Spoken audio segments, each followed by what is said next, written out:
भारत के इन 5 बब्बर शेरों ने लिखी बांग्लादेश की बर्बादी की पूरी कहानी। एक तो गौतम गंभीर से झगड़ा करके बनाया था प्लेइंग 11 में जगह, कोई आग का गोला बनकर मचाया तबाही, तो किसी ने अपनी घातक गेंदबाजी से बांग्लादेशी बल्लेबाजों के छील दिए घुटने। गंभीर के इन 5 बब्बर शेरों के सामने रहम की भीख मांगते नजर आए बांग्लादेश के सभी खिलाड़ी। धोनी के चेले ने भी दिखाई अपनी ताकत। आज की इस वीडियो में मैं आप लोगों को टीम इंडिया के उन 5 बब्बर शेरों के बारे में बताऊंगा जिनकी वजह से टीम इंडिया ने चेन्नई टेस्ट मुकाबले में बांग्लादेशियों को चारों खान निश्चित करते हुए 280 रनों से बुरी तरह से धूल चटाने में कामयाब हो गई।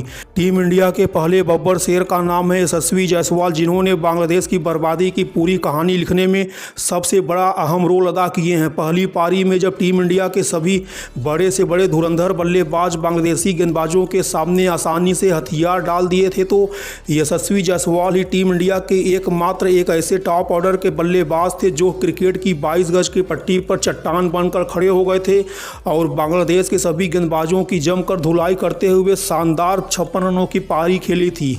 इस दौरान यशस्वी जायसवाल ने ऋषभ पंत के साथ मिलकर 62 रनों की महत्वपूर्ण साझेदारी भी करी थी और दूसरी पारी में यशस्वी जायसवाल तो क्रिकेट के मैदान पर स्पाइडरमैन बन गए थे और बांग्लादेश के 2 बल्लेबाजों को अपनी शानदार फील्डिंग की वजह से आउट करने में भी कामयाब हो गए थे। यशस्वी जायसवाल के बाद टीम इंडिया के दूसरे बब्बर शेर का नाम है ऋषभ पंत। ऋषभ पंत ने भी अपनी शानदार बल्लेबाजी से बांग्लादेश की बर्बादी की पूरी कहानी लिखने में सबसे बड़ा अहम रोल अदा किए हैं।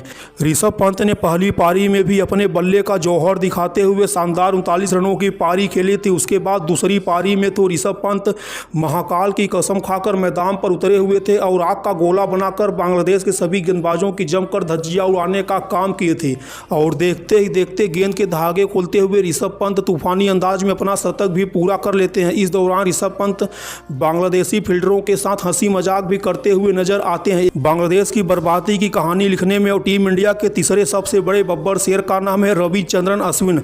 रविचंद्रन अश्विन ने अपने होम ग्राउंड पर क्या गजब का खेल दिखाते हैं। पहले रविचंद्रन अश्विन ने बल्लेबाजी से घातक बल्लेबाजी करते हुए अपनी शानदार बल्लेबाजी से बांग्लादेश के सभी गेंदबाजों की जमकर धज्जियां उड़ाते हुए शानदार 113 रनों की तूफानी पारी खेलते हैं। उसके बाद गेंदबाजी से भी रविचंद्रन अश्विन ने दूसरी पारी में बांग्लादेश के 6 बल्लेबाजों को अपना शिकार बनाते हैं।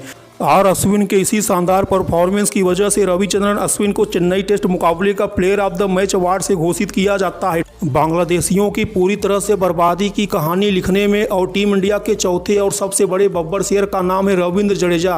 वैसे चेपॉक का यह स्टेडियम जडेजा का भी होम ग्राउंड कहा जा सकता है, क्योंकि इस मैदान पर रविंद्र जडेजा काफ़ी सालों से IPL का टूर्नामेंट खेलते हुए चले आ रहे हैं और इस ग्राउंड को रविंद्र जडेजा काफ़ी भली भांति से जानते हैं। और पहली पारी में जडेजा ने भी अपने बल्ले का जौहर दिखाते हुए अपने बड़े भाई अश्विन के साथ मिलकर 196 रनों की शानदार साझेदारी करते हैं और 82 रनों की शानदार पारी खेलते हैं। हालांकि जडेजा अपने शतक से चूक जाते हैं, मगर जडेजा द्वारा खेली गई यह ऐतिहासिक पारी किसी शतक से कम नहीं मानी जाएगी। बल्ले से तूफान खड़ा करने के बाद जडेजा ने गेंदबाजी से भी कहर ढाते हुए पहली पारी में बांग्लादेश के 4 बल्लेबाजों को अपना शिकार बनाते हैं, तो वहीं पर दूसरी पारी में भी बांग्लादेश का 1 विकेट झटकने में कामयाब हो जाते हैं। टीम इंडिया के 5वें और आखिरी बब्बर शेर का नाम है शुभमन गिल। शुभमन गिल हालांकि पहले मुकाबले में बिना खाता खोले ही आउट हो गए थे, लेकिन दूसरे मुकाबले में शुभमन गिल आग का गोला बनकर मैदान पर उतरे हुए थे और शानदार शतक जड़ने का काम करते हैं। शुभमन गिल ने ऋषभ पंत के साथ मिलकर बांग्लादेश के सभी गेंदबाजों की जमकर धज्जियां उड़ाने का काम करते हैं और नॉट आउट रहते हुए शुभमन गिल ने दूसरी पारी में 176 गेंदों का सामना करते हुए 119 रनों की शानदार पारी खेलते हैं। इस दौरान शुभमन गिल के बल्ले से 10 शानदार चौके तो वहीं पर 4 आसमानी लंबे लंबे छक्के भी देखने को मिलते हैं।